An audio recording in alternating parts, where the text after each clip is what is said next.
Okay बच्चों, so last class तक हमने सेल्फ इंडक्शन का कॉन्सेप्ट जस्ट इंट्रोड्यूस ही करा था आपको. What is self induction? whenever in a circuit or in a loop, the current through the loop or current in the circuit is changing. So because of that change in current, loop में ही कुछ EMF induce हो जाता है. इस phenomena को अपन बोलते हैं self induction. मतलब अपने ही करंट से खुद में ही कुछ फ्लक्स लिंक होता है. ठीक है. अब इस प्रॉपर्टी की वैल्यू हमने नहीं निकाली थी बिल्कुल भी, तो अपन ये फाइंड करेंगे आज. तो हम coefficient of self induction find करेंगे, L फाइंड करेंगे. और सबसे पहले सबसे आसान चीज से स्टार्ट करते हैं. L for circular loop.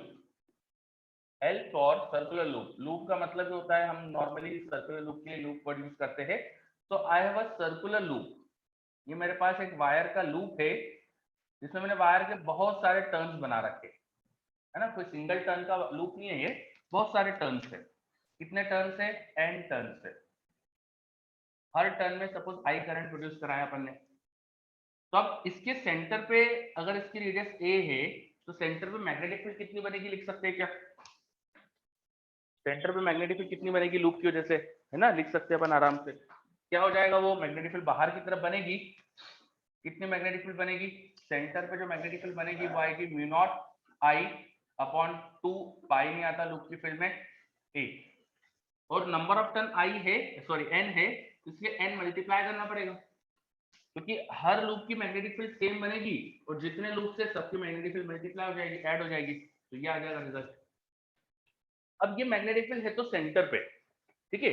हम जानते हैं कि मैग्नेटिक फील्ड वेरी करती है from centre to periphery, it is very. तो हम पता नहीं है हमें उसका एक्सप्रेशन, हम जानते नहीं उसका एक्सप्रेशन क्या है. तो फिलहाल टाइम बिंग के लिए मान लेते हैं, लेट अस अज्यूम कि मैग्नेटिक फील्ड पूरे एरिया में सेम है. क्या अज्यूम कर लिया हमने? मैग्नेटिक फील्ड पूरे एरिया में सेम है. Let BC is same for complete area of loop. Loop के पूरे एरिया में सेम मैग्नेटिक फील्ड मान ली. थोड़ा एरर कुछ हो रही होगी, वी एग्री कि थोड़ा सा कुछ एरर होगी यहाँ पर.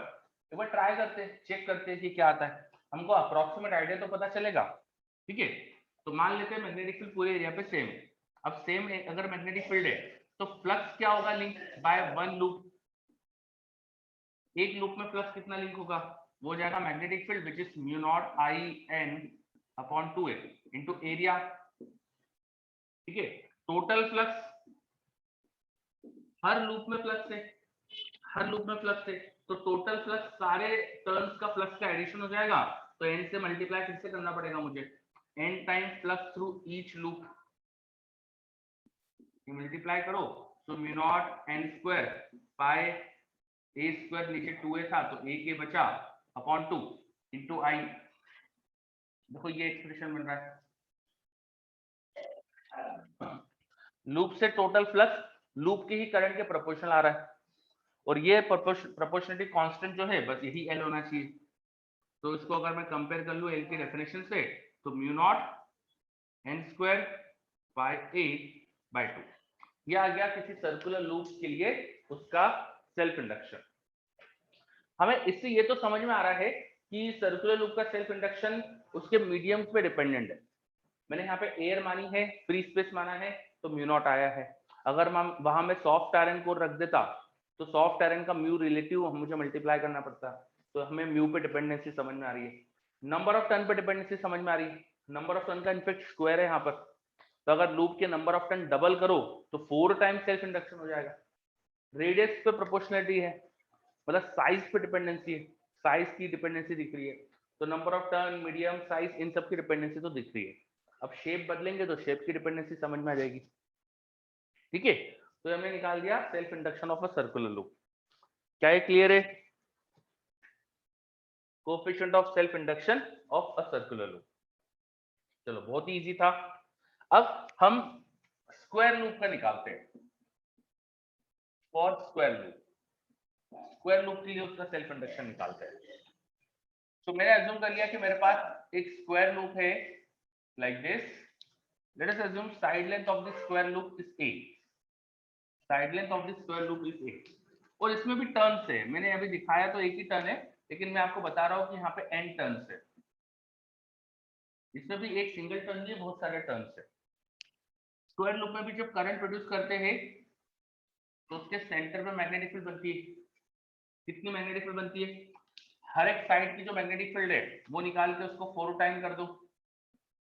एक साइड की सेंटर से परपेंडिकुलर डिस्टेंस होगी a/2, एंगल विल बी 45 है ना। तो एक सिंगल साइड की सेंटर पे मैग्नेटिक फील्ड, सिंगल साइड की सेंटर पे मैग्नेटिक फील्ड वो होगी म्यू नॉट बाय 4 पाई, स्ट्रेट वायर की फील्ड का फॉर्मूला लगा रहा हूँ, current in the wire upon perpendicular distance, फिर वायर के दोनों कॉर्नर्स का इस पॉइंट पे जो कॉर्नर्स पे एंगल बनता है उसका साइन का एडिशन, तो sine 45 plus sine 45 2 sine 45 2 into 1/√2। ये हो गया स्क्वायर की एक साइड की वजह से सेंटर पे मैग्नेटिक फील्ड। कैसे लिखी है मैंने? सिंगल साइड की वजह से स्ट्रेट वायर की फील्ड का formula.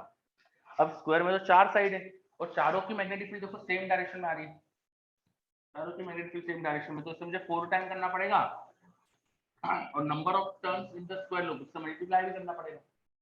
This is going to be the magnetic field at the centre. ये तो आना चाहिए था अपन को, मैग्नेटिक फील्ड एट सेंटर तो एमएससी में पढ़ा है अपन ने। इसमें कोई प्रॉब्लम है क्या बताओ? मैग्नेटिक फील्ड सेंटर अच्छे से समझ में आया क्या? 4 से 4 कैंसिल, इसको थोड़ा अरेंज कर देता हूँ। 2 ऊपर गया तो ऊपर आ जाएगा मेरे पास 2√2 mu naught N I upon pi A. देख लो यही आ रहा है क्या, है ना। ये 2 ऊपर गया, एक √2 आया, 2√2, 4 से 4 कैंसिल, तो ये रिलेशन आ गया हमारे पास। एक magnetic field at the centre निकाली अपन ने। अब इससे फ्लक्स निकाल सकते हैं, वही लॉजिक लगा दूंगा कि मैं जो फील्ड सेंटर पे उसको पूरे स्क्वायर में मान लूं, तो फ्लक्स थ्रू स्क्वायर हो जाएगा नंबर ऑफ टर्न इनटू एक टर्न का फ्लक्स। एक टर्न का फ्लक्स कितना होगा? Area into magnetic field. Magnetic field is 2√2 mu naught N I upon pi. Area मैंने गलत लिख दिया है, पाई ए स्क्वायर थोड़ी होता है स्क्वायर का area, it is just a square. ठीक है, तो ये हमारे पास number of turn area into magnetic field. चलो बस इनको मल्टीप्लाई करके ऐसे से लिख दो। ये टोटल फ्लक्स आ गया। टोटल फ्लक्स देखो करंट के प्रोपोर्शनल है, तो यहाँ से स्क्वायर लूप का सेल्फ इंडक्शन समझ में आ गया हमको। कितना आ रहा है देखो, 2√2 अपॉन पाई, डिनोमिनेटर न्यूमरेटर में एक ए बच जाएगा, फिर mu naught N square divide by A, sorry numerator में ए आ रहा है यहाँ पे आपके पास। देखो 2√2 अपॉन पाई, 2√2 अपॉन पाई, ये एन स्क्वायर हो गया, म्यू नॉट, एक न्यूमरेटर में एन बचा, ये आ गया फाइनल आंसर सेल्फ इंडक्शन का। अब अगेन देखो मीडियम पे डिपेंडेंसी है, साइज पे डिपेंडेंसी है, नंबर ऑफ टर्न के स्क्वायर पे डिपेंडेंसी है, और ये फैक्टर बदल गया। जो स्क्वायर सर्कुलर लूप में हमारे पास फैक्टर था वो था π/2, और यहाँ पर फैक्टर है 2√2/π। फैक्टर क्यों चेंज हो गया? बिकॉज शेप पे डिपेंडेंसी। आ रहा है समझ में ये?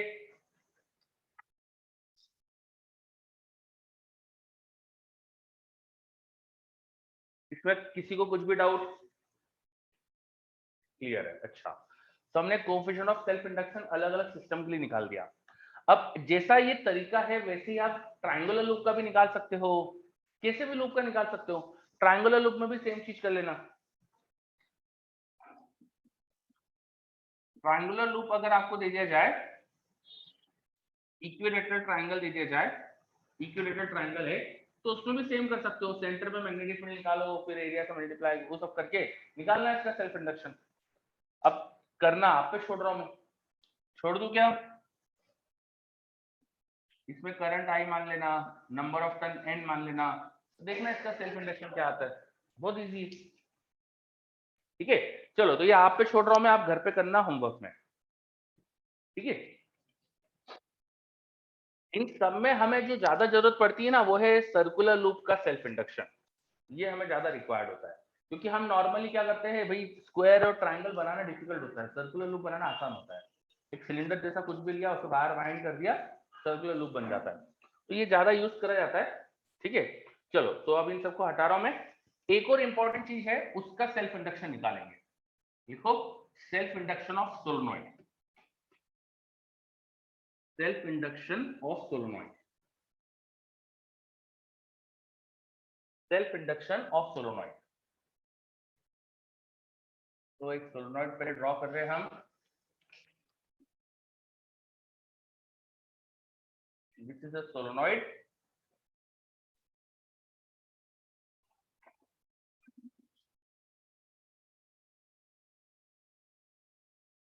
ठीक है, हमारे पास एक सोलोनॉइड है। मान लो इसके अंदर small n is the number of turn per unit length, which is total number of turn upon length. Total number of turn upon length. L is the length of the solenoid, and the radius of cross section of solenoid is r.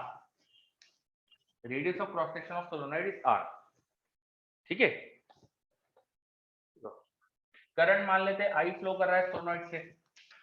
अगर इस solenoid में I current है तो फटाफट मुझे बताओ इसके अंदर मैग्नेटिक फील्ड कितनी बनेगी। सोलोनॉइड के अंदर मैग्नेटिक फील्ड कितनी बनती है, जल्दी से बताओ। म्यू 0 n I, बिल्कुल सही। n में यहाँ पे स्मॉल n लेंगे, number of turn per unit length.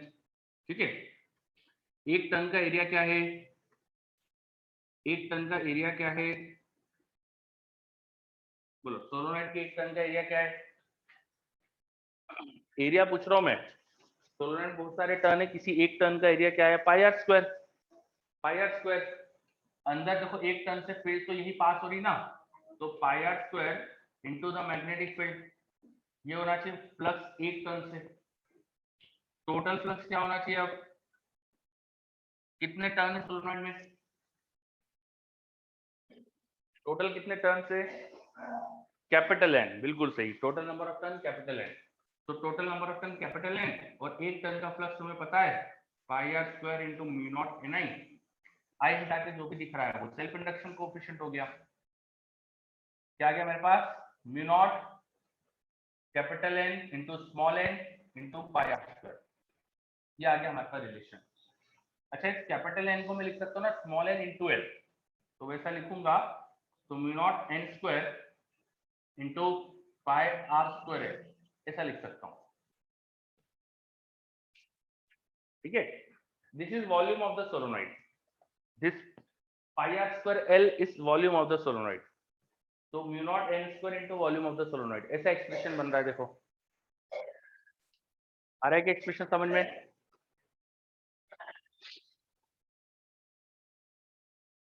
है ना। बहुत ही इजी है ये सब डिराइव करना, है ना। अपन को मैग्नेटिक फील्ड लिखते आती है, एक एरिया लिखते आ जाएगा, हमको मल्टीप्लाई करना है, नंबर ऑफ टर्न मल्टीप्लाई करना है, आसान सी चीज है। अच्छा, सोलोनॉइड का जो एक्सप्रेशन आया ना, इसे कई अल्टरनेट फॉर्म में भी एग्जाम में पूछ लेते हैं। जैसे एक फॉर्म तो ये लिख रहा है, देखो तुम्हारे सामने, कैपिटल एन के टर्म्स और स्मॉल एन के टर्म्स पे लिखा है मैंने, इसमें मैंने लेंथ यूज नहीं करी, मैंने सेकंड एक्सप्रेशन में लेंथ यूज करी है।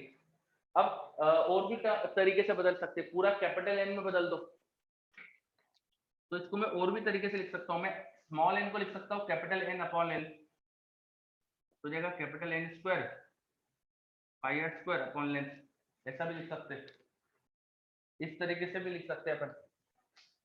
ठीक है, हाँ, ये सब निकालते आना चाहिए, ये याद होना चाहिए एग्जाम में, फटाफट फटाफट निकालते आना चाहिए, या याद रखो एक्सप्रेशन। अब जो हमने वायर बनाया ना, वायर से सोलोनॉइड जिससे बनाई है, जिस वायर की वाइंडिंग करके सोलोनॉइड बनाई है, उस वायर की लेंथ भी कभी कभी जरूरत पड़ जाती है। तो सोलोनॉइड बनाने में एक लूप में कितना लेंथ लगेगी, एक लूप में लेंथ लगेगी 2 पाई आर, और कितने नंबर ऑफ लूप से n, तो इतनी तुम्हें लेंथ ऑफ वायर लगेगी, उसको मैंने मान लिया चलो x। x क्या है, length of wire of solenoid.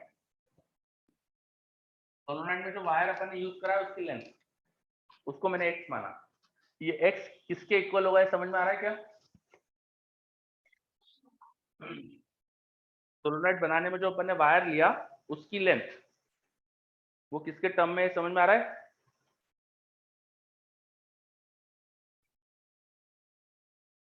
Yes, ठीक है, सरकमफरेंस, यस, हाँ सरकमफरेंस। बेसिकली सोलोनॉइड में अपन ने वायर्स को वाइंड करा है ना, तो एक लूप में कितना लेंथ लगेगी वायर की, 2 पाई आर, और कितने नंबर ऑफ लूप बनाए मैंने, कैपिटल एन, तो इतना टोटल वायर की लंबाई लगेगी तुम्हें सोलोनॉइड बनाने के लिए। ठीक है, हाँ, तो ये वाली लेंथ के टर्म्स में भी हमको फॉर्मूला बनाना पड़ेगा। तो देखो ये r into N, capital R into capital N, capital R into capital N can be written as x upon 2 pi, x upon 2 pi, वो यहाँ दिख रहा है, इसको मैं लिख सकता हूँ mu naught pi by L capital R into capital N was x upon 2 पाई। उसको अरेंज कर लो, आपको x के टर्म में भी रिलेशन मिल गया। Mu naught X square whole thing divided by 2 pi का स्क्वायर ऊपर पाई, तो नीचे बचेगा 4 पाई इंटू एल, तो 4 पाई एल, ये आ गया रिलेशन। ये किसके टर्म्स में आ गया? x के टर्म्स में। What is the x? Solenoid बनाने के लिए जो वायर लगता है उसकी लंबाई। ठीक,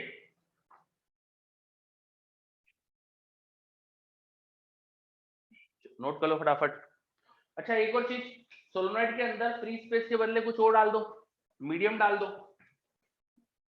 with medium self induction coefficient, यहाँ पर बस म्यू नॉट को मल्टीप्लाई कर देंगे मीडियम की रिलेटिव परमेबिलिटी से, तो mu R times mu naught capital N small N pi R square. मैंने ये वाला एक्सप्रेशन यूज करके लिख दिया, आप जो भी चाहो वो एक्सप्रेशन यूज करके लिख सकते हो, ठीक है, उसका कोई कंपल्शन नहीं है। Mu naught into mu R को मटेरियल की परमेबिलिटी भी लिख सकते हो, परमेबिलिटी ऑफ मीडियम में एम लगा सकता हूँ, परमेबिलिटी ऑफ मीडियम समझ में आया इसके लिए। और एक काम करता हूँ, मैं दूसरा एक्सप्रेशन लिख लेता हूँ, N square pi R square L, इसके टर्म में लिख दिया मैंने। तो मीडियम डालने से, मीडियम सोलोनॉइड के अंदर डालने से उसकी परमेबिलिटी मीडियम की जो होगी वहां मल्टीप्लाई हो जाती है, उससे सेल्फ इंडक्शन बढ़ जाता है, कोएफिशिएंट ऑफ सेल्फ इंडक्शन बढ़ जाता है। तो जब आपको बहुत अच्छा कोएफिशिएंट ऑफ सेल्फ इंडक्शन चाहिए किसी सर्किट में, आपको इंडक्शन सेल्फ इंडक्शन इंक्रीज करना है, तो अपन ये कर सकते हैं कि उसके अंदर जो भी सर्किट या लूप है उसके अंदर मीडियम इंसर्ट कर दो। चलो अब इन फॉर्मूले पे कई क्वेश्चन बनते हैं, कई सारे क्वेश्चन बनते हैं। जैसे एग्जांपल के लिए मैं क्वेश्चन बोल रहा हूँ आपको, सुनो, ऐसे सुनना है बस आपको। मैंने एक लंबा सा वायर लिया कॉपर का, एक बहुत लंबा सा वायर लिया कॉपर का, और उस कॉपर के वायर से सोलोनॉइड बनाई, उस कॉपर के वायर से सोलोनॉइड बनाई, ठीक है। मैंने पहले जो सोलोनॉइड बनाई उसका सेल्फ इंडक्शन आया एल। अब मैंने क्या करा, सोलोनॉइड की लेंथ आधी कर दी और सेम वायर से वाइंडिंग करी, सोलोनॉइड की लेंथ आधी कर दी और सेम वायर से वाइंडिंग करी, तो अब नया सेल्फ इंडक्शन क्या आएगा? अगर पुराना सेल्फ इंडक्शन एल था तो पहले एक सोलोनॉइड बनाई एक लंबे से कॉपर वायर से, उसका सेल्फ इंडक्शन आ गया एल। अब मैंने आधी लेंथ की सोलोनॉइड बनाई सेम वायर से, तो बताओ इस नई सोलोनॉइड का सेल्फ इंडक्शन क्या आएगा? यहां से देख लो, ये वायर की लेंथ तो कांस्टेंट है, पर जो स्मॉल एल है वो आपने डबल हाफ करा, स्मॉल एल मतलब लेंथ को आधा कर दिया मैंने ना, आधी लेंथ की सोलोनॉइड बनाई, तो डबल आ जाएगा आंसर। समझ में आ रहा है? डबल आ जाएगा। मैंने आधी लेंथ की सोलोनॉइड बोली थी, तो लेंथ ऑफ सोलोनॉइड मैंने हाफ करा था, सेम वायर से सोलोनॉइड बनाई थी, ठीक है। चलो, तो हमने ये देखो, ये जो फॉर्मूलेज है इनका एक एप्लीकेशन देखा, तो ऐसे कई एप्लीकेशन मिल सकते हैं आपको, ठीक है। अब जो सोलोनॉइड है इसे हम कई बार इंडक्टर भी कहते हैं। सर्किट में जब इसे लगाते हैं तो इसका जो सर्किट एलिमेंट का नाम है that is also inductor, that is inductor, ठीक है। चलो ओके, आगे बढ़ते, अभी सब हटा रहा हूं मैं और इंडक्टर पे फोकस करते हैं। हमने समझ लिया है कि सर्किट एलिमेंट्स का, सोलोनॉइड वगैरह का, लूप्स का कुछ सेल्फ इंडक्शन होता है, तो सेल्फ इंडक्शन का कॉन्सेप्ट हमें समझ में आया।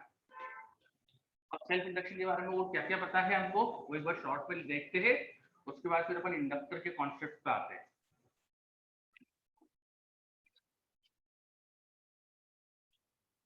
इंडक्टर के कॉन्सेप्ट पे आते हैं। सेल्फ इंडक्शन में हमने पढ़ा है कि किसी भी सर्किट से जो फ्लक्स लिंक होता है वो उसका self induction coefficient into current in itself होता है। और अगर सॉरी ये करंट, सॉरी ये करंट अगर टाइम के साथ चेंज हो तो फ्लक्स चेंज होता है जिससे ईएमएफ आएगा, and that EMF is minus L D I by D T, minus L D I by D T, ठीक है, minus L D I by D T. चलो, तो यही कॉन्सेप्ट किसी इंडक्टर में भी अप्लाई होंगे। An inductor is just a element जिसका काफी अच्छा सेल्फ इंडक्शन है। इंडक्टर क्या होता है, एक सोलोनॉइड को ही अपन ने अभी इंडक्टर कहा था। Inductor is a circuit element जिसका काफी अच्छा सेल्फ इंडक्शन होता है। What is the inductor? It is a circuit element. ठीक है, अधिकतर अपन सोलोनॉइड को ही इंडक्टर बोल देते हैं। इंडक्टर की प्रॉपर्टी क्या होगी कि उसमें करंट होगा तो उसमें फ्लक्स लिंक होगा, और अगर करंट टाइम के साथ चेंज होगा तो उसमें ईएमएफ डेवलप होगा। This is properties of inductor. Her circuit element को सर्किट में किसी सिंबल से दिखाते हैं। तो इसका सिंबल क्या है, वो सोलनॉइड के जैसा सिंबल होता है इसका। This is circuit symbol of inductor, circuit symbol. जैसे रेजिस्टेंस का सिंबल बनाते हैं वैसे इंडक्टर का भी या एक सर्किट सिंबल है। रेजिस्टेंस के साथ उसकी वैल्यू लिख दी जाती है कितना रेजिस्टेंस है, इंडक्टर के साथ उसका सेल्फ इंडक्शन लिख दिया जाता है कितना सेल्फ इंडक्शन है। तो सर्किट में अब हम एक सेल्फ इंडक्टर, एक इंडक्टर नाम का सर्किट एलिमेंट भी देखेंगे। ठीक है, उसकी प्रॉपर्टी ये दिख रही है हमको। और क्या समझ में आ रहा है इसकी प्रॉपर्टी से? यहाँ जो माइनस साइन है वो लेंज लॉ की वजह से आया है। मतलब आपके पास कोई इंडक्टर है, उसमें करंट है suppose I, coefficient of self induction L है, और सपोज करंट बढ़ रहा है, I इज इंक्रीजिंग।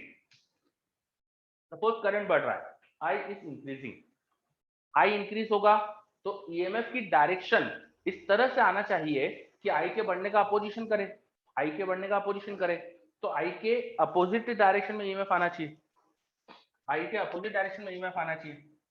तो ये जो इंडक्टर है वो आपको एक बैटरी जैसा दिखने लगेगी। इस इंडक्टर में एक ईएमएफ आएगा, कितना ईएमएफ आएगा ये लिखा ऊपर, मैग्नीट्यूड होगा उसका L di by dt, magnitude लिख रहा हूं मैं ईएमएफ का L di by dt, और डायरेक्शन करंट के अपोजिट,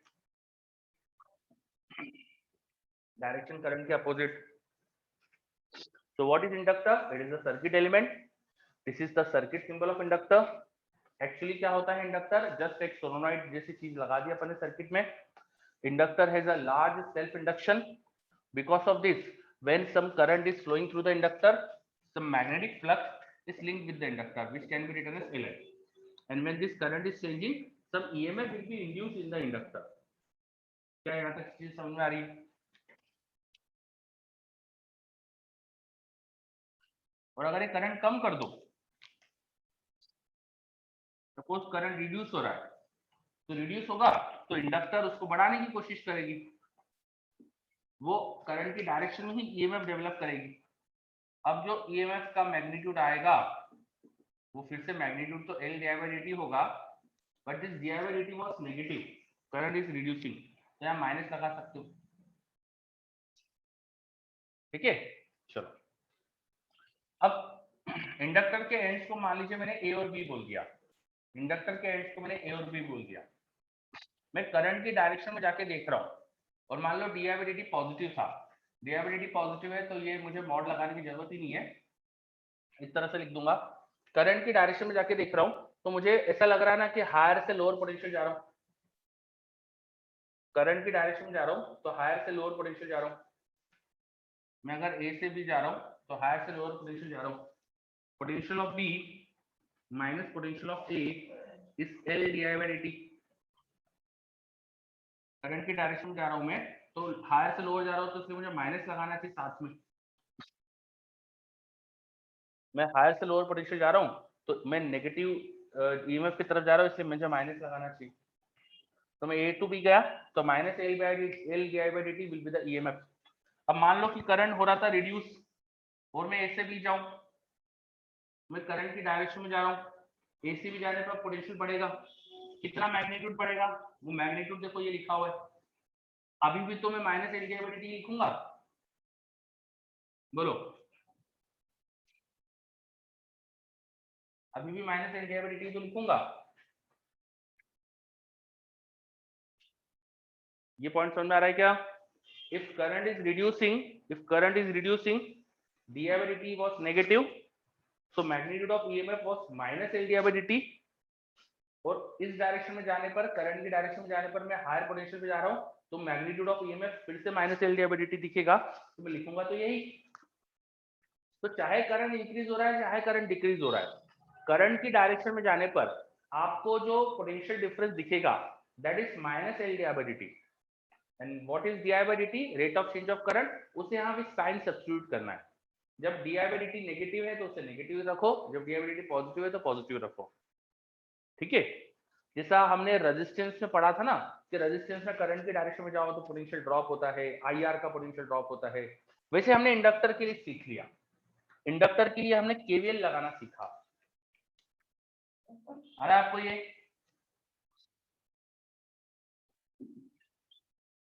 इंडक्टर के लिए हमने केवीएल लगाना सीखा है ना। एक बार फिर से रिपीट करता हूं मैं, सब इसको अच्छे से याद होना चाहिए। जस्ट लाइक रेजिस्टेंस, करंट की डायरेक्शन में रेजिस्टेंस में पोटेंशियल ड्रॉप होता है, तो करंट की डायरेक्शन में इंडक्टर का पोटेंशियल डिफरेंस लिखते हैं minus L D I by D T. ठीक है, D I by D T को भी साइन सब्स्टिट्यूट करना है। इस एक्सप्रेशन में आपको ध्यान रखना है, इसको साइन सब्स्टिट्यूट करना है विथ साइन, तो ऑटोमेटिकली आपको सही पोटेंशियल डिफरेंस मिल जाएगा। चलो, तो inductor is a circuit element. क्या होता है वो समझा अपन ने। इंडक्टर एक सर्किट एलिमेंट है। This is just a solenoid जिसका सेल्फ इंडक्शन बहुत ज्यादा होता है। इसको जब सर्किट में लगा देते हैं तो जैसा रजिस्टर में पोटेंशियल डिफरेंस डेवलप होता है वैसे कुछ आ रहा है इसमें इक्वेशन। ठीक है, अब सर्किट में लगा के सर्किट सॉल्व करने वाले क्वेश्चन देखते हैं। देखो अगला क्वेश्चन, मेरे पास एक सर्किट है।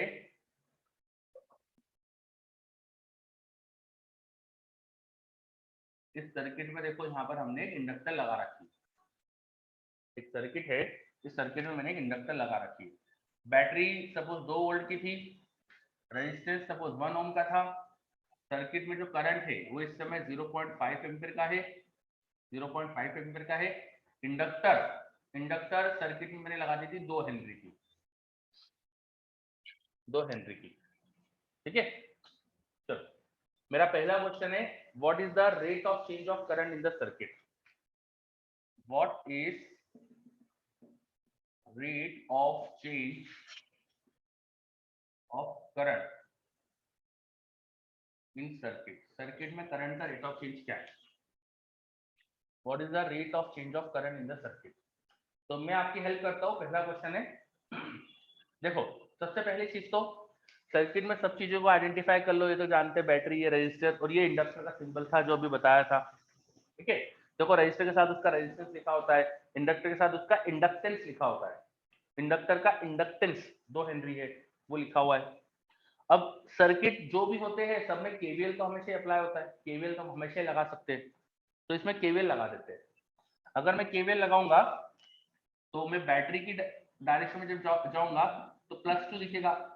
रजिस्टर में जब क्रॉस करूंगा, करंट की डायरेक्शन में जा रहा हो तो पोटेंशियल ड्रॉप होगा I into R, I into R. Inductor में जाने पर करंट की डायरेक्शन में जब जाऊंगा तो हमने अभी सीखा था कि करंट की डायरेक्शन में जो पोटेंशियल डिफरेंस होता है वो minus L D I by D T होता है। तो करंट की डायरेक्शन में जाने पर पोटेंशियल डिफरेंस होगा minus L, L is 2 Henry into D I by D T.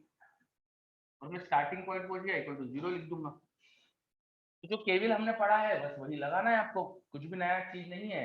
बस इंडक्टर का पोटेंशियल डिफरेंस लिखते आना चाहिए जो हमने यहाँ पर सीखा है। आया क्या समझ में कैसे लगाया मैंने केवीएल? तो हम तो बोल रहा है यार। ठीक है, बस अब देखो इस इक्वेशन को सॉल्व करो तो D I by D T की वैल्यू मिल जाएगी, है ना। ये 0.5 इंटू 1 हो गया 0.5, 2 माइनस 0.5 1.5, 1.5 बाई 2 कर देंगे तो D I by D T क्या आ रहा है हमारे पास 0.75। I is current, time is second, so ampere पर सेकेंड, यूनिट ही आ जाएगा आंसर। आ रहा है क्वेश्चन समझ में? सिंपल क्वेश्चन है।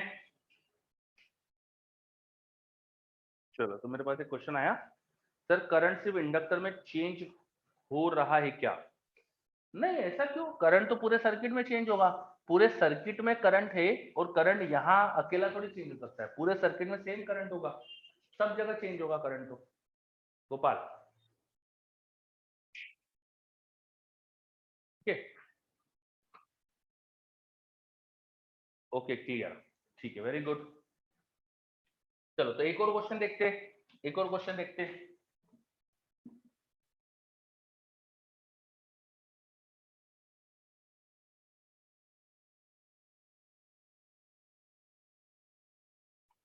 एक और क्वेश्चन देखते हैं। मान सर्किट में 1 एम्पीयर का करंट फ्लो कर रहा था, this resistance is of 5 ohm, this inductor is of 10 henry and rate of change of current, मैंने बता दिया current is increasing at rate 1 ampere per second. Current बढ़ रहा है सर्किट में, मैंने बता दिया आपको करंट इंक्रीज हो रहा है at rate of 1 ampere per second. तो what is the EMF of cell? Cell का ईएमएफ पूछा है मैंने आपसे। सर्किट में सेल जो कनेक्टेड है उसका ईएमएफ कितना है?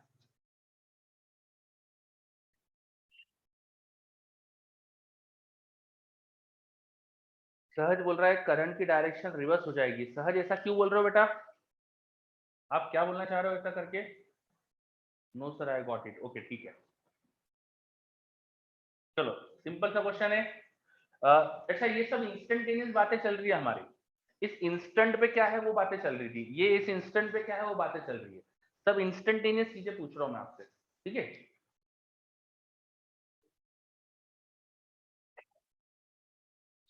चलो बच्चों के आंसर्स आ रहे हैं मेरे पास, बहुत बढ़िया। करंट की डायरेक्शन से आपको दिखेगा, रजिस्टर में पोटेंशियल ड्रॉप होगा इधर जाने पर, इंडक्टर में भी करंट के डायरेक्शन में अपन पोटेंशियल ड्रॉप बोलते हैं। तो यहाँ पे अगर करंट आई जा रहा है तो रजिस्टर इंडक्टर दोनों में पोटेंशियल ड्रॉप होगा।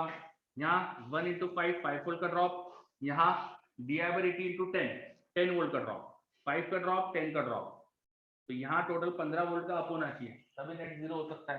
तो ये में 15 वोल्ट आ गया, आसान आंसर। केवीएल को मैंने बस ओरली लगा दिया है, देखो यहाँ का ड्रॉप प्लस यहाँ का ड्रॉप प्लस यहाँ का अप इक्वल टू 0 होना चाहिए, तो 5 वोल्ट प्लस 10 वोल्ट 15 वोल्ट का अप होना चाहिए, सिंपल। आ रहा है समझ में? Yes okay. तो सर्किट में हमें इंडक्टर शो करी हो तो उसको कैसे हैंडल करना है ये हम सीख रहे हैं, ठीक है। आगे बढ़ते हैं, एक और क्वेश्चन देखते हैं।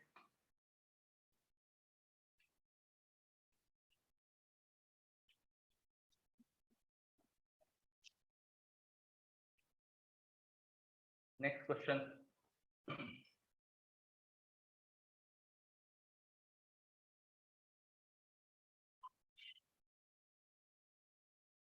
ये हमारे पास एक सेल है आइडियल, इसमें कोई इंटरनल रेजिस्टेंस नहीं है, बस ईएमएफ का एक सेल है। इंडक्टर से कनेक्ट कर दिया, इंडक्टर इंडक्टेंस एल की थी और सर्किट को T0 पे मैंने स्विच ऑन करा। बिफोर T0 सर्किट में कोई करंट वरंट नहीं था, ठीक है। बिफोर T0 सर्किट में कोई करंट नहीं था। बताओ इंडक्टर में करंट क्या आएगा? Is a function of time. Inductor में current is a function of time. करो, current in circuit is a function of time. तो मेरे पास एक डाउट आया वेदांत का, rate of current change is always linear, ऐसा क्वेश्चन पूछा है। ऐसा क्यों पूछा वेदांत? मैंने आपको इंस्टेंटेनियस करंट का रेट ऑफ चेंज दिया था, यहाँ instantaneous rate of change current पूछा है और यहाँ उस समय का करंट का रेट ऑफ चेंज दिया है। तो आपको इस इंस्टेंट पे जो रेट ऑफ चेंज करंट पता है, इससे आप कुछ भी कमेंट नहीं कर सकते कि करंट का रेट ऑफ चेंज लीनियर है कि कैसा है। ये तो टाइम का फंक्शन ही नहीं दिया, नहीं मैंने आपको, मैंने बताया नहीं टाइम के साथ कुछ भी, मैंने तो जिस समय पर चीजें दी है उस समय की चीजें पूछी है, समझे वेदांत? है ना? चलो ठीक है, इसमें कोई रेजिस्टेंस नहीं है, दिस इज आइडियल सेल, तो उसका इंटरनल रेजिस्टेंस 0 होता है। एक प्योर इंडक्टर लगा दी सर्किट में और मैंने सर्किट में T0 पे सर्किट स्विच ऑन करा और पूछ लिया कि current is a function of time बताओ। तो मैक्सिमम बच्चों के सही जवाब आ चुके हैं मेरे पास। केवीएल लगा दो सर्किट में एक बार, यहां से यहां गए, ई इंक्रीज हुआ, करंट मान लेते सर्किट में आई था, तो यहाँ पे पोटेंशियल ड्रॉप होगा -L/dt इक्वल टू 0। ई और एल दोनों कांस्टेंट है, टाइम के साथ बदलते नहीं है, तो di/dt वो हो गया E/L, dt वहां ले जाओ, इंटीग्रेट करो, करंट स्टार्टिंग में 0 से I हो रहा है, T 0 से T, तो I इक्वल टू हो गया E/L इंटू टी। आसान, बहुत ही आसान क्वेश्चन। क्लियर?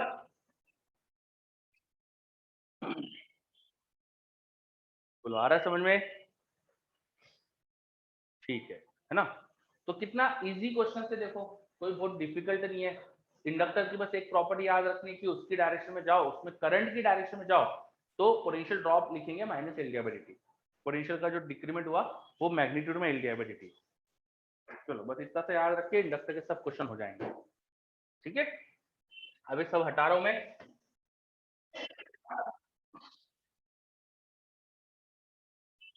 अब हम लिख पढ़ेंगे एनर्जी स्टोर्ड इन इंडक्टर।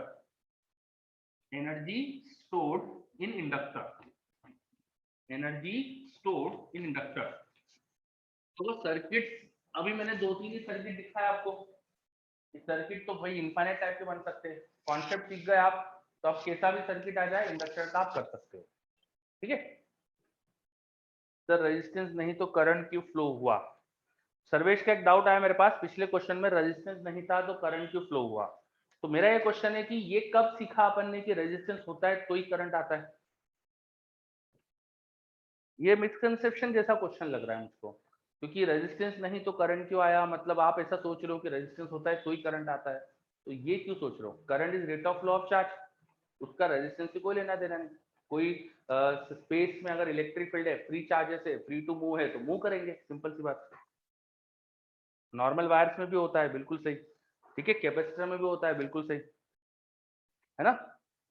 ठीक है, चलो आगे बढ़ते हैं। तो नेक्स्ट ही लिखते हैं हम energy stored.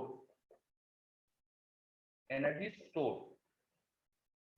In inductor. Energy stored in inductor. Energy stored in inductor. देखो, किसी भी सिस्टम में अगर एनर्जी कितनी स्टोर्ड है वो आपको निकालना है, तो हम फाइंड करते हैं कि उस सिस्टम में जो भी प्रेजेंट सिचुएशन है वो स्टैब्लिश करने के लिए क्या आपको कंजर्वेटिव फोर्सेस के अगेंस्ट वर्क करना पड़ा, और अगर वर्क करना पड़ा तो कितना वर्क करना पड़ रहा है, वो अगर फाइंड कर लेंगे तो वही एनर्जी के फॉर्म में स्टोर होता है। एम आई राइट? वही एनर्जी के फॉर्म में स्टोर होता है ना? अब किसी इंडक्टर में अगर किसी इंस्टेंट पे आई करंट है, सम इंस्टेंट पे उसमें आई करंट है, और इन दोनों एंड्स का पोटेंशियल डिफरेंस पूछूं मैं, ये इंडक्टेंस एल है। करंट अगर कांस्टेंट है तो पोटेंशियल डिफरेंस तो जीरो होगा। करंट कांस्टेंट है तो पोटेंशियल डिफरेंस तो जीरो होगा, क्योंकि भाई इंडक्टर का पोटेंशियल डिफरेंस करंट के चेंज पे डिपेंड करता है ना? तो अगर करंट कांस्टेंट फ्लो करा रहा हो तो मुझे कुछ काम नहीं करना पड़ रहा है इस इंस्टेंट पे। लेकिन अगर मैं करंट को इंक्रीज करने की कोशिश करूं, मैं करंट को बढ़ा दूं, मान लो इन dt टाइम मैंने करंट को बढ़ा दिया, I is increased to I plus D. कितना बढ़ा दिया मैंने करंट को? I plus D. कितना बढ़ा दिया? I plus D. थोड़ा सा चेंज करा करंट में। तो ये चेंज करने में मुझे कुछ वर्क करना पड़ेगा। क्यों?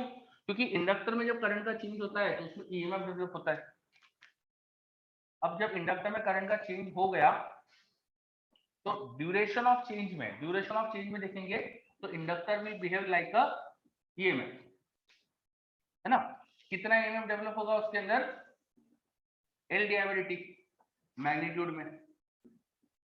चेंज इन करंट, टाइम का चेंज इनटू एल, ये होगा मैग्नीट्यूड ऑफ ईएमएफ। ठीक है, because D by D T is positive, तो मैं ये लिख सकता हूँ डायरेक्टली, करंट को इंक्रीज कर रहा हूँ तो magnitude of EMF equal to L D by D T. ये मैंने लिख दिया, ये सब बच्चे समझ रहे होंगे।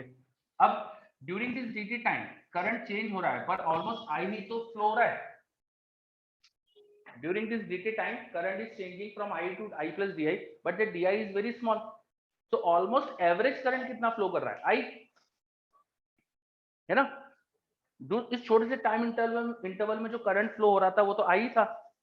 तो I करंट अगर फ्लो हो रहा था dt टाइम तक तो मैंने कितना चार्ज फ्लो करा दिया? Charge flow in dt time. dt time में कितना चार्ज फ्लो कराया? Current which is rate of flow of charge into time interval. सही है? आई करंट फ्लो कर रहा है, आई में चेंज बहुत निग्लिजिबल हुआ, आई में चेंज निग्लिजिबल है तो मैं मान सकता हूँ कि करंट तो ऑलमोस्ट आई ही फ्लो कर रहा था। आई करंट डी टाइम तक फ्लो हो रहा है तो इतना चार्ज फ्लो कर रहा है, अप्रोक्सीमेटली यही चार्ज फ्लो कर रहा है। ठीक है, ये चार्ज फ्लो हुआ है, इतने चार्ज को हम इस एंड से उस एंड ले गए हैं, तो इस एंड से उस एंड ले जाने में मुझे बैटरी या ईएमएफ के अगेंस्ट चार्ज को लेके जाना है, मुझे हायर पोटेंशियल से लोअर पोटेंशियल ले जाना है। चार्ज की automatic tendency low to high जाने की होती है, पर हाई टू लो जाने के लिए I will need to do some work. कितना वर्क करना पड़ेगा? Work in this charge flow.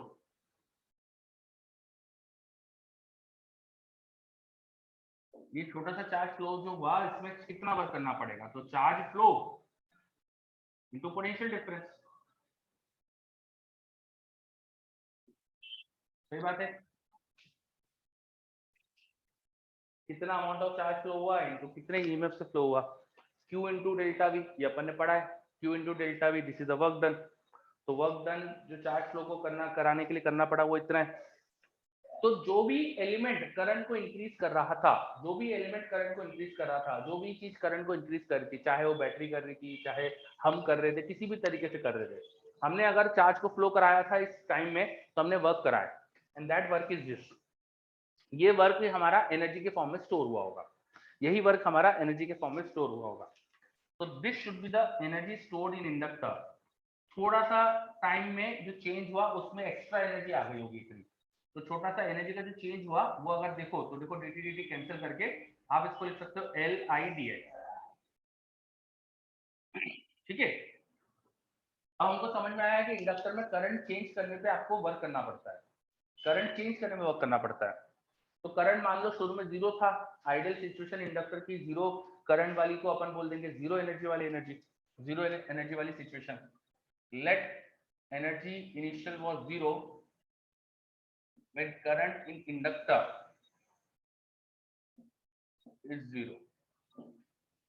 बिल्कुल सही है, ये इंडक्टर में करंट को चेंज कराने में आपको वर्क करना पड़ता है, तो जीरो करंट की सिचुएशन में तो कुछ भी नहीं हुआ होगा, वहां तो कुछ एनर्जी नहीं होगी, उसको जीरो मान लिया और वहां से करंट कैपिटल आई से स्टैब्लिश करा, तो कितना टोटल एनर्जी आएगी? This implies that total energy should be integration of change in energy. Initially zero वाली सिचुएशन ले लेते हैं करंट की, तब एनर्जी जीरो थी, तो आई वाली करंट की स्टेट में एनर्जी यू हो गई होगी, इसको लिख देंगे zero to I L I D I. बस अब इसे इंटीग्रेट कर लीजिए, आई डी आई का integration I square by two, limit लगाओगे तो यही आएगा, पोटेंशियल एनर्जी का एक्सप्रेशन ये आ गया। This is the energy stored in inductor. क्या समझ में आ रहा है? चलो, so whenever an inductor is having some current, it is having some energy। किसी भी इंडक्टर में कुछ करंट है तो उसमें कुछ एनर्जी है, आपने वो करंट स्टैब्लिश करने के लिए वर्क करा है, आपने वो करंट स्टैब्लिश करने के लिए वर्क करा होगा और आपका ही वर्क उसमें एनर्जी के फॉर्म में स्टोर हुआ है। This is the energy stored in inductor. ये कहाँ स्टोर होती है, किस फॉर्म में स्टोर होती है? This is in magnetic field, this is in magnetic field.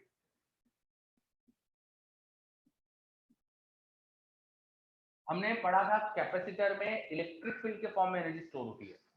Capacitor की प्लेट्स में जब चार्जेस होते हैं तो इन चार्जेस की वजह से बीच में इलेक्ट्रिक फील्ड क्रिएट होती है, याद है? और स्पेस में इलेक्ट्रिक फील्ड है तो वहां एनर्जी स्टोर्ड है, तो जो कैपेसिटर की एनर्जी स्टोर थी वो इलेक्ट्रिक फील्ड के फॉर्म में स्टोर थी। अब इंडक्टर में एक्चुअली है क्या? Inductor is like a solenoid, उसमें मैग्नेटिक फील्ड क्रिएट होती है जब उसमें करंट फ्लो होता है, तो अंदर मैग्नेटिक फील्ड है, तो इसके वॉल्यूम में मैग्नेटिक फील्ड आने से उसमें एनर्जी आई है। ये एनर्जी कहाँ स्टोर है? Magnetic field. Just like capacitor, वहां एनर्जी इलेक्ट्रिक फील्ड के एनर्जी में स्टोर होती है, इंडक्टर्स में जो एनर्जी स्टोर होती है वो मैग्नेटिक फील्ड में एनर्जी स्टोर होती है। हाँ ईशान, बिल्कुल सही। ठीक है, अगर ईशान ने बोला कि बैटरी सर्किट में करंट फ्लो करा रही है, तो बैटरी जो एनर्जी प्रोवाइड करती है, बैटरी जो वर्क करती है, उसका ही कुछ हिस्सा इंडक्टर में जा रहा है, तो बिल्कुल सही बात है। अगर किसी सर्किट में बैटरी के साथ इंडक्टर लगी थी, तो इंडक्टर में करंट आने से इंडक्टर एनर्जी स्टोर कर रही है। बिल्कुल सही। चलो, तो ये सब चीजें समझ में आ रही है। इंडक्टर की एनर्जी स्टोर का एक्सप्रेशन क्लियर? ओके, बहुत बढ़िया।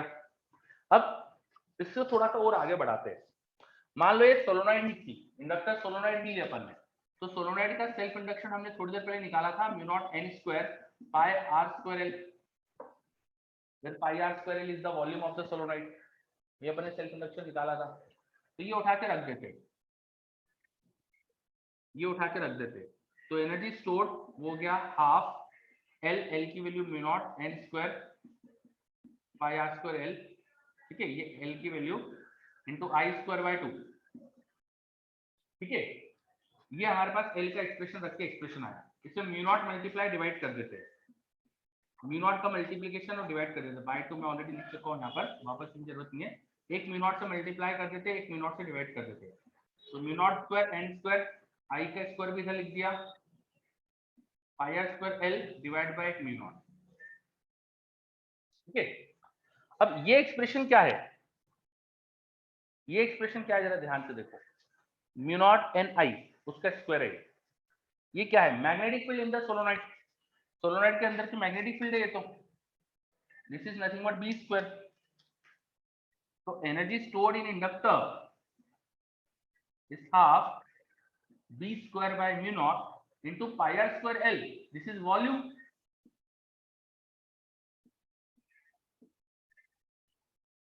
this is volume, this is energy stored, this is energy density into volume। तो यहां से हमको एक रिलेशन दिख गया एनर्जी डेंसिटी का, energy per unit volume, energy by volume, जिसको हम बोल देंगे एनर्जी डेंसिटी, ठीक है। ये आ गया हमारे पास half B square by mu naught. हमने कैपेसिटर में भी पढ़ा था कि कैपेसिटर के अंदर इलेक्ट्रिक फील्ड फॉर्म में एनर्जी स्टोर होती है, यहाँ पर जो एनर्जी डेंसिटी होती है, एनर्जी पर यूनिट वॉल्यूम, उसका रिलेशन था half epsilon not E square. तो सिमिलर काइंड ऑफ एक्सप्रेशन हमारे पास मैग्नेटिक फील्ड का भी आ गया, मैग्नेटिक फील्ड का भी आ गया half B square by mu naught. Electrostatics में E naught epsilon naught use होता है, यहाँ म्यू नॉट यूज होता है, एप्सिलॉन नॉट और म्यू नॉट में इनवर्स का रिलेशन जैसा कुछ दिख रहा है, ठीक है। हाँ, तो बस अब इस एक्सप्रेशन को आप हर जगह लगा सकते हो, बिल्कुल सही कहा। इस एक्सप्रेशन को किसी भी स्पेस में अगर मैग्नेटिक फील्ड है तो उस स्पेस में एनर्जी स्टोर्ड है, कितनी एनर्जी स्टोर्ड है वहां per unit volume, energy density, उसका रिलेशन पता है।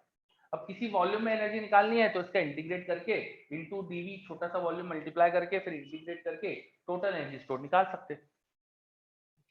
बरोबर, is this clear? Energy stored in inductor.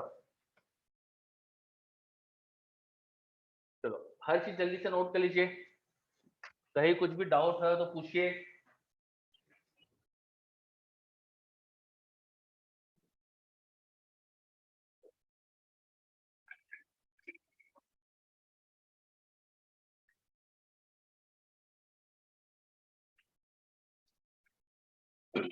कुछ भी डाउट हो तो पूछिए।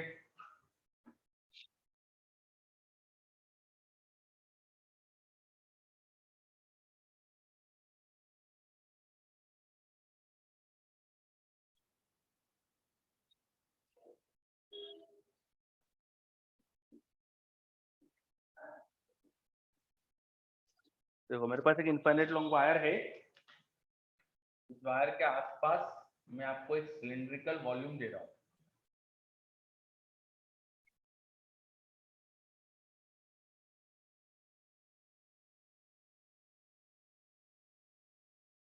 ठीक है। Length of this cylinder is L, inner radius is a, outer radius is b, inner radius is a, outer radius is b।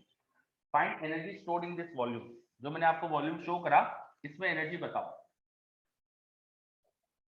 इसमें एनर्जी कितनी stored है बताओ, ठीक है। मैंने आपको एक वॉल्यूम दिखाया, उसमें कितनी एनर्जी स्टोर्ड है बताओ। तो मेरे पास एक डाउट भी आया, मैं देख लूं। Last question, why there is no short circuit due to absence of resistance.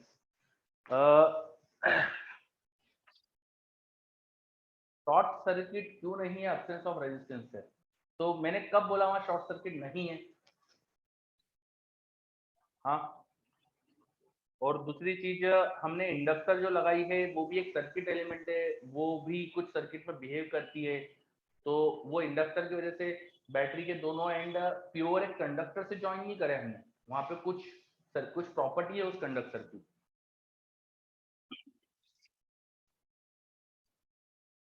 ठीक है, पहली चीज तो ये मैंने बोला ही नहीं कि वहां पे शॉर्ट सर्किट नहीं है। Yes, you are short circuiting the battery using an inductor. Inductor is just a pure conductor, but it has some property of opposing the change in current. ठीक है, चलो। हाँ यशवर्धन, बिल्कुल सही। ओके, अब ये फॉर्मूला जो मैंने आपको बताया, इसका एप्लीकेशन का एक क्वेश्चन दिया है मैंने। एक इनफाइनाइट लॉन्ग वायर है, उस वायर के आसपास मैंने आपको एक रीजन दिखा दिया है, cylindrical region. That region has a length L and the inner and outer radius are A and B। Coaxially wire से कोएक्सियली सिलेंडर ड्रॉ करा है। इस सिलिंड्रिकल रीजन में कितनी एनर्जी स्टोर्ड है, वो एनर्जी पूछ लिया आपसे। करो।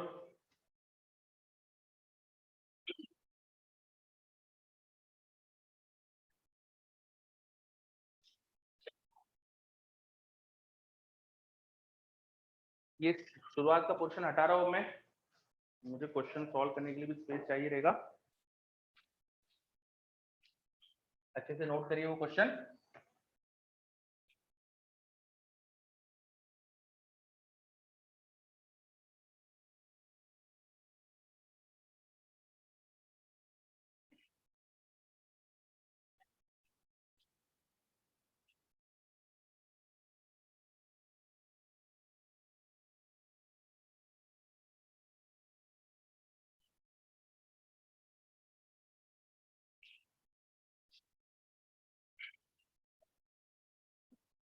अटेम्प्ट करिए जल्दी से ये क्वेश्चन। तो मेरे पास आंसर भी आ गया, बुराउद्दीन का आया, आकाश बोल रहा है डन। ठीक है, क्वेश्चन क्या है? इनफाइनाइट लॉन्ग वायर है के आसपास एक सिलेंडर दिखाया मैंने आपको।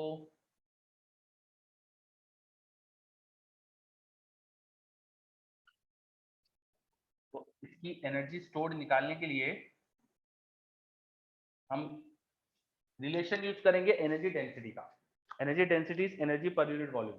तो क्योंकि मैग्नेटिक फील्ड वेरिएबल होती है वायर की वजह से, तो हमें मैग्नेटिक फील्ड कैसे वेरी करती है पहले तो ये थोड़ा सोचना चाहिए। ठीक है, इनफाइनाइट लॉन्ग वायर की मैग्नेटिक फील्ड, उसके वायर से अगर परपेंडिकुलरली एक्स डिस्टेंस पे जाओ तो वहां पे ऐसा प्लेन के अंदर की तरफ हो जाती है, और एक्स चेंज करने पे चेंज होती है। क्योंकि ये मैग्नेटिक फील्ड एक्स के साथ वेरी करती है और ऊपर नीचे एक जैसी होती है, तो हम यहाँ पे ना एक सिलेंडर जैसा एक सिलेंड्रिकल शेल ले लेंगे। एक्स रेडियस का एक सिलेंड्रिकल शेल कंसीडर करो, और एक्स में छोटा सा चेंज करके इसकी हल्की सी विड्थ बना लेंगे। एक्स रेडियस का एक सिलेंड्रिकल शेल कंसीडर करा, जिसकी बहुत छोटी सी विड्थ है।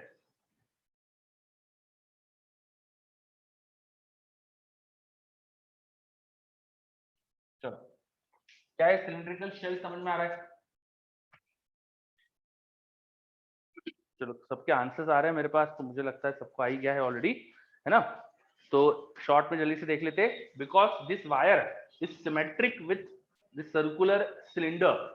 तो इस सर्कुलर सिलेंडर का मैंने शेल कंसिडर करा, उस शेल को मैंने सेंटर से एक्स एक्सिस से माना, radius of the shell is X. तो अब इसकी वॉल्यूम लिखकर इसमें मैं एनर्जी लिख सकता हूँ। इस पूरे शेल के अंदर एक जैसी मैग्नेटिक फील्ड होगी, क्योंकि इनफाइनाइट लॉन्ग वायर की फील्ड सर्कुलर इस लूप्स में सेम मैग्नेटिक फील्ड होती है मैग्नीट्यूड में। तो यहाँ जो मैग्नेटिक फील्ड होगी वो पूरे शेल के लिए एक जैसी होगी। Magnetic field will be mu not I upon 2 pi x, infinite long wire की। शेल का जो छोटा सा वॉल्यूम होगा, शेल का जो छोटा सा वॉल्यूम होगा वो हो जाएगा 2 pi x circumference into width. हम दोनों को मल्टीप्लाई करके अपन लिख सकते हैं एनर्जी डेंसिटी से छोटी सी एनर्जी। एनर्जी हो जाएगी 1/2 mu not be square mu not I upon 2 pi x इसका स्क्वायर इंटू छोटा सा volume which is 2 pi x dx, ठीक है। अच्छा 2 पाई एक्स dx नहीं, 2 pi x into dx into length, length भी मल्टीप्लाई करना पड़ेगी वॉल्यूम के लिए, तो लेंथ भी मल्टीप्लाई कर दो, बस ये आ गया वॉल्यूम, मैग्नेटिक एनर्जी डेंसिटी, छोटी सी एनर्जी, पूरी एनर्जी के लिए इसको इंटीग्रेट कर लो, इंटीग्रेशन रेडियस का a से b हो जाएगा। तो फाइनल आंसर के लिए कांस्टेंट बाहर लिखो, म्यू नॉट स्क्वायर आई स्क्वायर, एक म्यू नॉट बचा न्यूमरेटर में, नीचे के म्यू नॉट से कैंसिल हो गया, आई स्क्वायर 2 पाई का स्क्वायर 4 पाई स्क्वायर, बाहर एक 2 था, 8 पाई स्क्वायर, ऊपर एक 2 पाई भी था, एक 4 और एक पाई बचेगा, ठीक है एल, ठीक है, नीचे x का स्क्वायर ऊपर x, तो 1 अपॉन x बचा, 1 अपॉन x का इंटीग्रेशन लॉग में आ जाएगा, b टू a लिमिट आ जाएगी, ये आंसर आ गया, हो गया क्वेश्चन।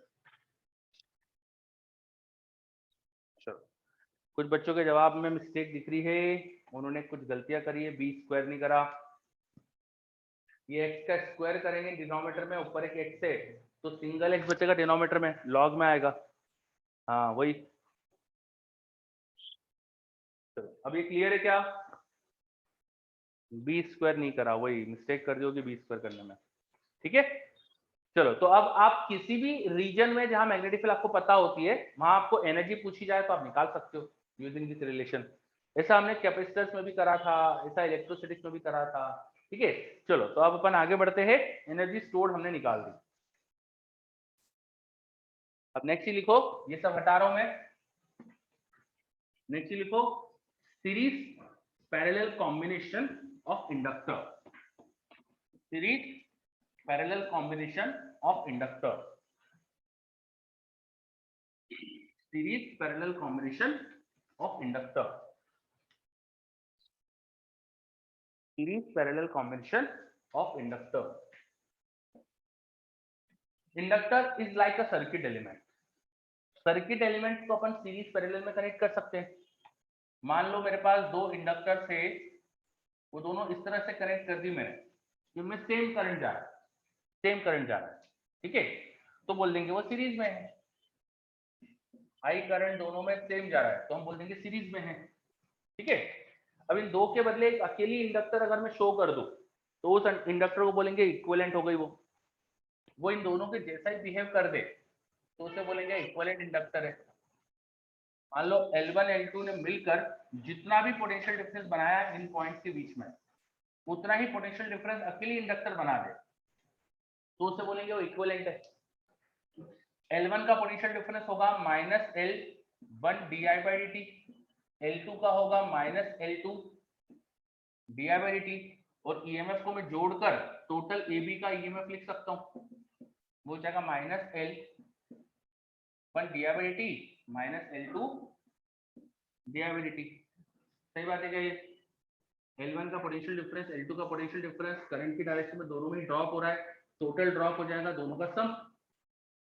उधर अकेली इंडक्टर के लिए मैं टोटल पोटेंशियल ड्रॉप लिखूंगा A टू B, तो लिखूंगा -L इक्विवेलेंट इनटू di/dt, और अगर यहाँ भी सेम करंट फ्लो हो रहा है, सेम रेट ऑफ चेंज उस करंट का और सेम ईएमएफ डेवलप हो जाए तो उसको इक्विवेलेंट बोलेंगे। तो देखो कंपेयर करो, यहाँ पर आप -L1 + L2 इनटू di/dt ऐसा लिख सकते हो, di/dt क्योंकि सेम था दोनों इंडक्टर में, उसे कॉमन ले लिया, जस्ट कंपेयर करो क्या दिखा, दिखा क्या, L equivalent equal to L1 + L2, series combination of resistance जैसी चीज आ गई, just like series combination of resistance, resistance series में एडअप होते हैं, इंडक्टर भी सीरीज में एडअप होती है, इजी, सारी चीजें आगे की वैसी कर सकते हो आप। चलो एक चीज है मैंने यहाँ पर जो कंसिडर करी है पर आपको बताई नहीं थी, मैंने माना है यहाँ पर कि कोई म्यूचुअल इंडक्शन नहीं है, no mutual induction, no mutual induction, मतलब ऐसा बिल्कुल नहीं हो रहा है कि एक इंडक्टर में करंट से कुछ मैग्नेटिक फ्लक्स दूसरे में लिंक हो रहा, इसके करंट से इसमें फ्लक्स लिंक नहीं हो रहा और इसके करंट से उसमें फ्लक्स लिंक नहीं हो रहा, इसके करंट से वहां फ्लक्स लिंक नहीं हो रहा है, वहां के करंट से इसमें फ्लक्स नहीं हो रहा है। जो भी इंडक्टर में फ्लक्स है वो केवल खुद के ही करंट का है, ये मैंने एज्यूम करा है। बात समझ में आई है ना? इंडक्टर में तभी तो मैं ईएमएफ सिर्फ L D by D T लिख रहा हूं, तो मैंने एजम्पशन लेके चला हूं मैं कि म्यूचुअल इंडक्शन नहीं। चलो तो अब ये नोट कर लीजिए जल्दी से, और फिर पैरेलल कॉम्बिनेशन भी देखते हैं।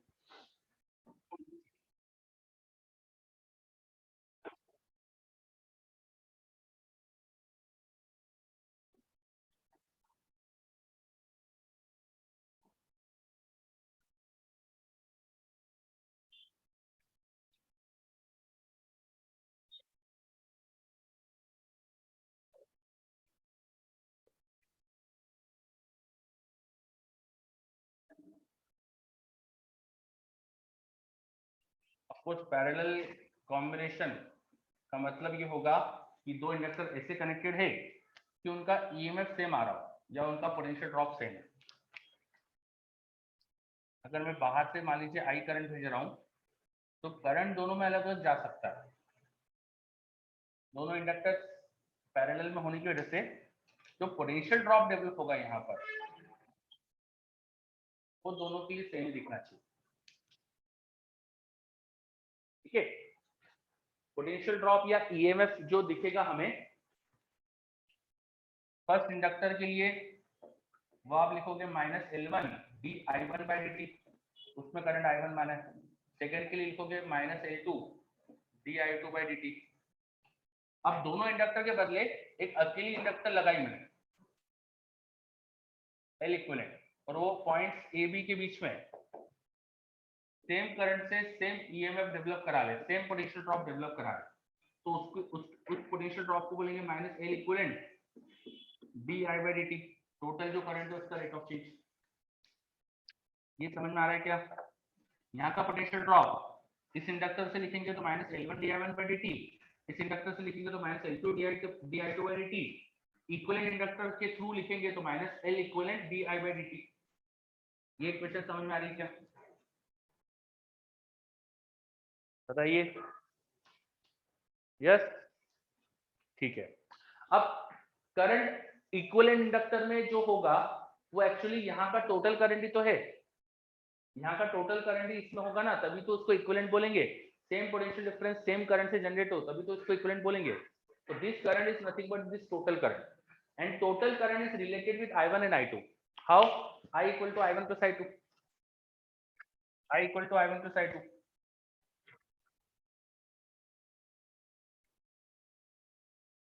ठीक है, अब इसको डिफरेंशिएट कर दो, अगर मैं I equal to I1 plus I2 को डिफरेंशिएट करा ऑन डिफरेंशिएशन, तो di/dt ये हो जाएगा di1/dt प्लस di2/dt, ये लिख सकता हूं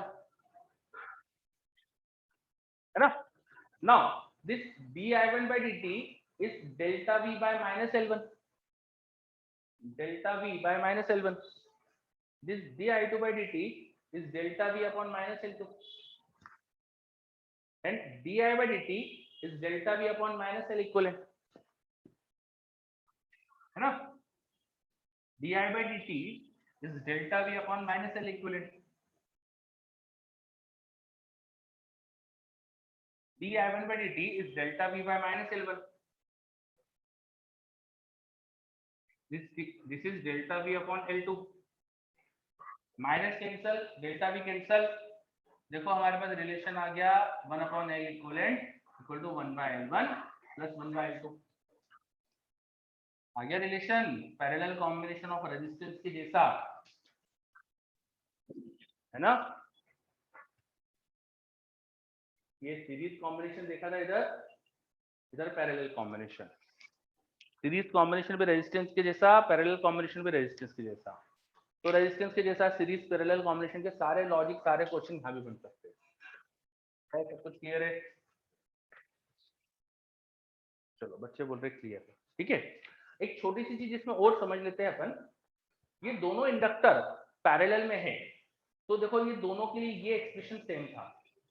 मैं dt dt यहाँ अगर कट कर दूं, मतलब भाई dt तो दोनों में, ये दोनों तरफ dt से मल्टीप्लाई करा, तो यूजिंग दिस एक्सप्रेशन मैं एक चीज और लिख सकता हूं कि L1 di1 is equal to L2 di2।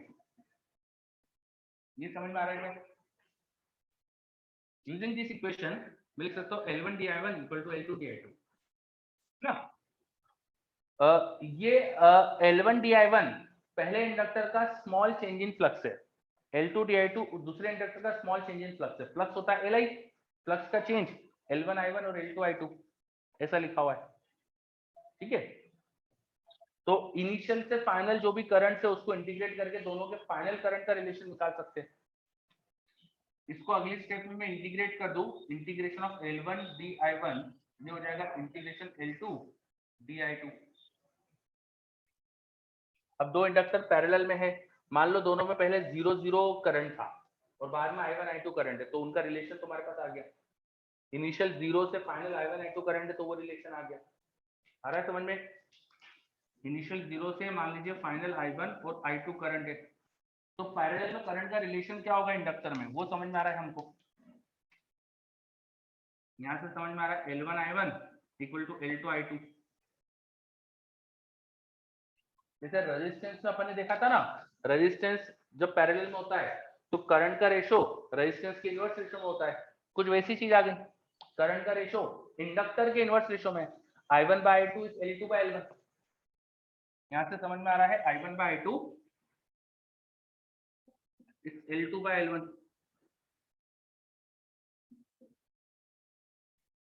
दिख रहा है? लेकिन ये इक्वेशन कब आई है? जब शुरू में करंट जीरो था, दोनों इंडक्टर में स्टार्टिंग में करंट जीरो था और बाद में i1 i2 सेटअप हुआ है, तो ये रिलेशन लगाना है, हर जगह मत लगा देना। ये समझ में आ रहा है? ये करंट्स का रेशो, यस ठीक है। चलो, लेकिन अब इसका एक वेरिएशन भी बता देता हूं अभी हाथों हाथ। इसका एक वेरिएशन भी बता देता हूं आपको हाथों हाथ।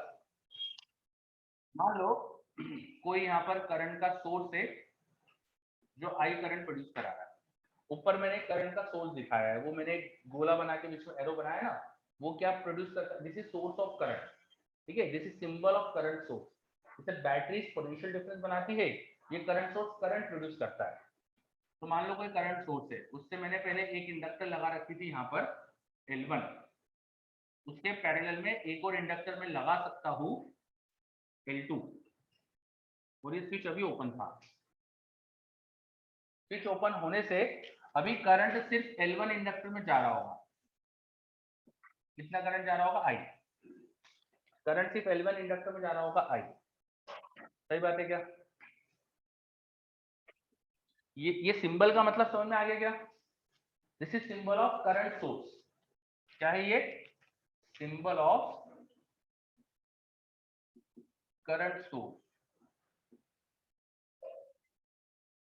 तो करंट सोर्स क्यों लगाया उस पर ध्यान मत दो, कोई मैकेनिज्म है जिससे इंडक्टर में पहले करंट था। मेन हमारे काम की चीज ये है कि there is an inductor which is having some current. ये काम की चीज है, एक इंडक्टर में करंट है और इस इंडक्टर को मैं अचानक दूसरे इंडक्टर से कनेक्ट करने वाला हूँ, उस इंडक्टर को अचानक दूसरे इंडक्टर से कनेक्ट करने वाला हूँ, मैं स्विच ऑन करने वाला हूँ। तो जैसे ही स्विच ऑन करूंगा उसके बाद क्या होगा? ऊपर करंट सोर्स वगैरह था, उस पर मेरा कोई इंटरेस्ट नहीं है अभी फिलहाल। मैं बस ये जानना चाह रहा हूँ कि दोनों इंडक्टर को मैंने कनेक्ट कर दिया, ये L2 इंडक्टर, ये L1 इंडक्टर। ठीक है, मैंने जैसे स्विच ऑन करा, अब स्विच ऑन करने के बाद ये दोनों इंडक्टर पैरेलल में दिखने लग गए, दोनों में ही करंट होना चाहिए। इसमें पोटेंशियल डिफरेंस है, इसमें पोटेंशियल डिफरेंस है, जो भी है वो इक्वल है, ईएमएफ जो भी है वो इक्वल है। इक्वल है तो दोनों में करंट होना चाहिए। कुछ क्या आएगा करंट? इनमें जो करंट आएंगे वो क्या आएंगे? उसका कुछ रिलेशन लिख सकते हैं क्या? बताओ।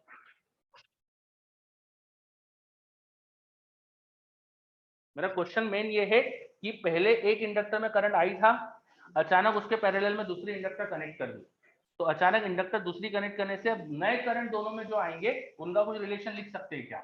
मान लो यहाँ पे करंट अब I1 था, नीचे वाले इंडक्टर में करंट I2 था, अब इनका I1 I2 का कुछ रिलेशन लिख सकते हो क्या? हाँ बिल्कुल सही, बच्चे बोल रहे हैं यस, ये इक्वेशन से कर सकते हो।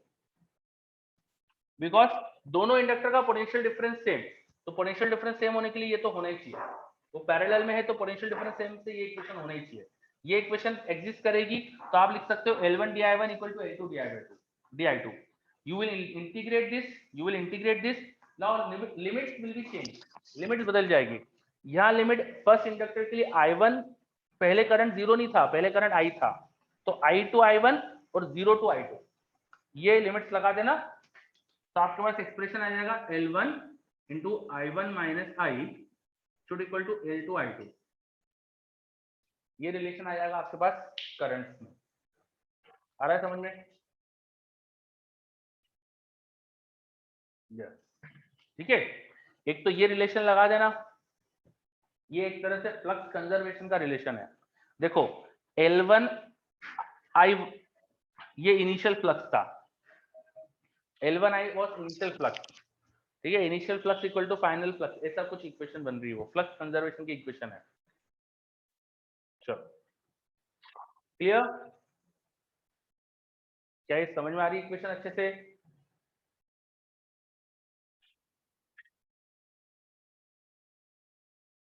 और अब की बार करंट I1 कम होगा, ये डिक्रीज हो रहा है, तो डिक्रीज होने से यहाँ पर एक माइनस साइन आना चाहिए, ये एक्चुअली थोड़ी सी गलती हो रही है यहाँ पर, ये इधर नेगेटिव पॉजिटिव के बराबर थोड़ी हो सकता, तो एक माइनस साइन आना चाहिए, यहाँ पर I माइनस I1 लिख लो, एक माइनस साइन लगाना पड़ेगा मुझे, because current in one inductor is decreasing, तो उसका चेंज नेगेटिव होगा, तो एक माइनस साइन से अब वो सही इक्वेशन हो गई। ठीक है, इससे हमको रिलेशन मिल जाएगा L1I equal to L1 I1 plus L2 I2। L1I was the initial magnetic flux in this inductor and this is equal to final magnetic flux in the two inductor, so this is like flux conservation। क्या हो रहा है यहाँ पर? Flux conservation.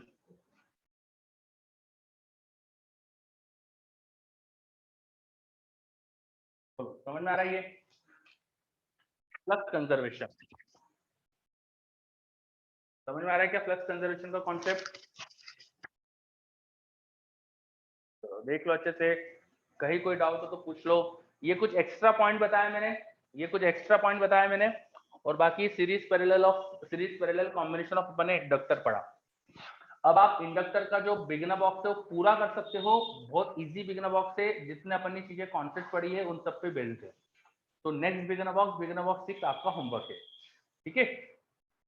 Okay चलो, और ये flux conservation का कॉन्सेप्ट बहुत अच्छा कॉन्सेप्ट है, इसको कभी कभी हमें जब जरूरत पड़ेगी यूज करेंगे, इसे याद रखना है, इसको अलग से लिख लेना।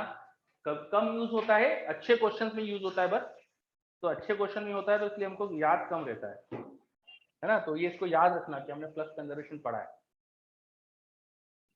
चलो अब एक्सरसाइज 1 भी चालू कर सकते हो। यस, एक्सरसाइज 1 भी आप स्टार्ट कर सकते हो, काफी क्वेश्चन हो जाएंगे। एससीबी के 65 के आगे, हाँ अगले डिस्कशन में अपन है ना एससीबी भी डिस्कस करेंगे 65 तक, तो वो कंप्लीट करके लाओ। और मेरे पास एक डाउट आया कि I1 डिक्रीज क्यों हुआ, मतलब इसमें करंट कम क्यों हुआ? तो अचानक से तुम दूसरी इंडक्टर लगा दोगे, अचानक से दूसरी इंडक्टर लगा दोगे, इसमें कोई पोटेंशियल डिफरेंस है नहीं और इसमें पोटेंशियल डिफरेंस है, ठीक है? इसमें करंट फ्लो कर रहा है, इसमें करंट ही नहीं है, इसमें मैग्नेटिक एनर्जी स्टोर्ड है, इसमें एनर्जी नहीं है। जैसे ही इंडक्टर आएगी, यहां करंट इसमें जाने की कोशिश करेगा, बिकॉज इंडक्टर एक वायर ही तो होता है, एक वायर जिसमें बस टर्न्स बना दिए अपन ने, एक वायर ही तो होता है, तो करंट को ये वाला पाथ दिख रहा है, करंट इस पाथ से जाने की कोशिश करेगा और इस पाथ में कम जाने की कोशिश करेगा, तो वो होने के लिए फिर इसमें करंट बढ़ेगा, इसमें करंट कम हो जाएगा, ठीक है? चलो ठीक है, तो आज अपन फिर यहाँ रुकते हैं, और जो भी आपको रेस, मैं इसकी रेस एक ही भेजूंगा पर थोड़ा सा लेट भेजूंगा, क्योंकि रेस में सब मिक्स क्वेश्चन है, तो रेस अपन बाद में भेजूंगा, मैं आपको जब भेजूंगा आपको अटेंड करना। अभी जो असाइनमेंट्स वगैरह भेजे हैं वो करिए। नेगेटिव साइन वापस बता दो बेटा, नेगेटिव साइन मैंने यहाँ इसलिए बता दिया था आपको क्योंकि इसका करंट डिक्रीज हो रहा था, इसका करंट डिक्रीज हो रहा था, इसलिए मैंने वहां नेगेटिव बताया था, ठीक है? चलो बच्चों, मिलते हैं फिर अपन नेक्स्ट क्लास में, बाय सबको। आज यही रुकते हैं, नेक्स्ट क्लास में और क्या करने वाले हैं, एलआर सर्किट पढ़ने वाले हैं अपन। आरसी सर्किट हमने जो पढ़ा था कैपेसिटर्स में, बिल्कुल वैसे copy paste 100% copy paste LR circuit पढ़ेंगे अपन। तो आरसी सर्किट रिवाइज करके आओ, बहुत अच्छा रहेगा। एलआर सर्किट में आपको बहुत इजी लगेगी चीजें फिर, ठीक है। यस, मेरे पास एक डाउट आया, is this principle always valid of flux conservation? हाँ, जब भी पैरेलल में ऐसी इंडक्टर्स कनेक्टेड है तो फ्लक्स कंजर्वेशन तब लगा सकते हो, है ना, इसमें लगा सकते हो। चलो ओके बच्चों।